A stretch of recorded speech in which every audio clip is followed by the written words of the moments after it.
Hello everyone, আসসালামু আলাইকুম। Welcome করছি আর্টস অফ কুইজিন বিডি থেকে নতুন আরও একটি রেসিপি দেখার জন্য।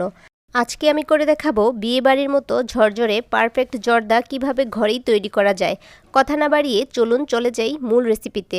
এজন্য আমি নিয়েছি 1 কাপ কালো জিরা পোলাও চাল। প্রথমেই কয়েকবার পানি বদলে চালটা ভালোভাবে ধুয়ে নিব। এরপর পরিমাণ মতো পানিতে চালটা ভিজিয়ে রাখবো 15 মিনিটের জন্য। চাল আগে ভিজিয়ে রেখে পরে ধুতে গেলে কিন্তু ভেঙে যাবে, এজন্য প্রথমেই ধুয়ে তারপর ভিজিয়ে রাখতে হবে।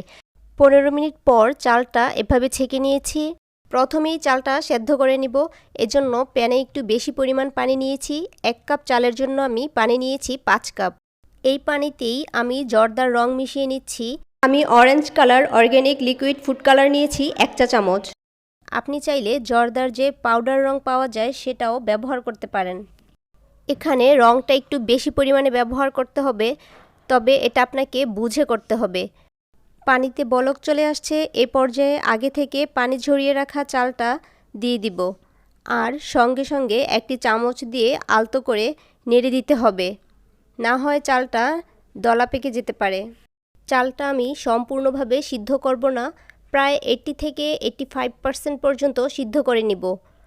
এতে আমার সময় লেগেছে 8 মিনিট। আপনাদের একটু কম বেশি লাগতে পারে, এটা অনেক সময় ডিপেন্ড করে চালের কোয়ালিটি ও চুলার আঁচের ওপর।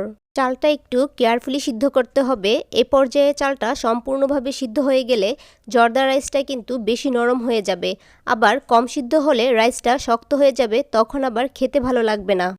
এভাবে আঙুল দিয়ে চাপ দিলে যখন দেখবেন চালটা ওপর থেকে সিদ্ধ হয়ে গিয়েছে কিন্তু ভেতরে শক্ত একটু দানাদার লাগছে, তখনই তুলে নিতে হবে।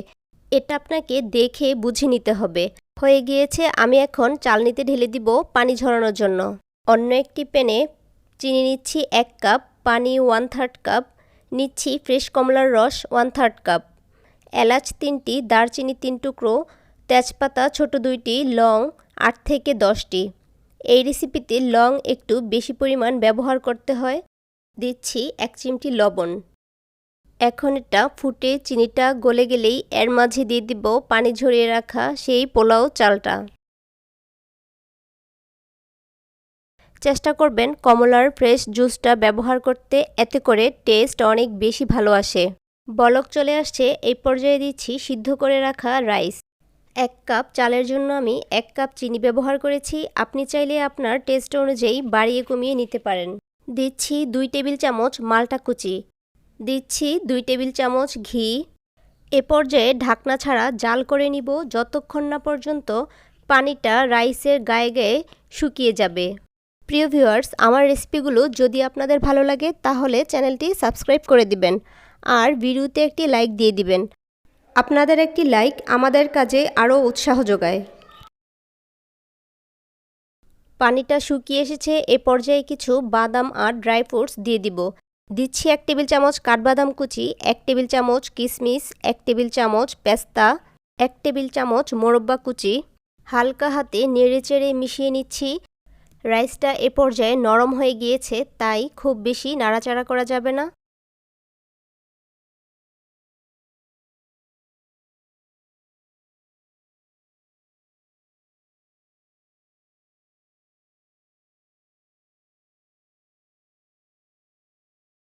চুলার আঁচটা একেবারে লো করে ঢেকে দমে রাখবো 10 মিনিটের জন্য, ঠিক যেভাবে পোলাও বিরিয়ানি দমে রাখা হয়। ফিরে এলাম 10 মিনিট পর। আবারও আমি হালকা হাতে নেড়ে মিশিয়ে নিচ্ছি। এটা সুন্দর ঝরঝরে হয়েছে আর পারফেক্টভাবে সিদ্ধ হয়েছে, দেখে নিশ্চয়ই বুঝতে পারছেন। ঘিয়ের স্ট্রং ফ্লেভারের জন্য আবারও সামান্য ঘি দিয়ে মিশিয়ে নিচ্ছি।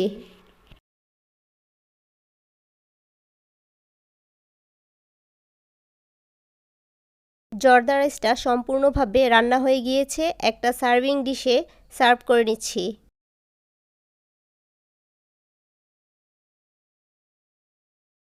কিছু বেবি সুইট দিয়ে ওপর থেকে ডেকোরেট করে নিচ্ছি।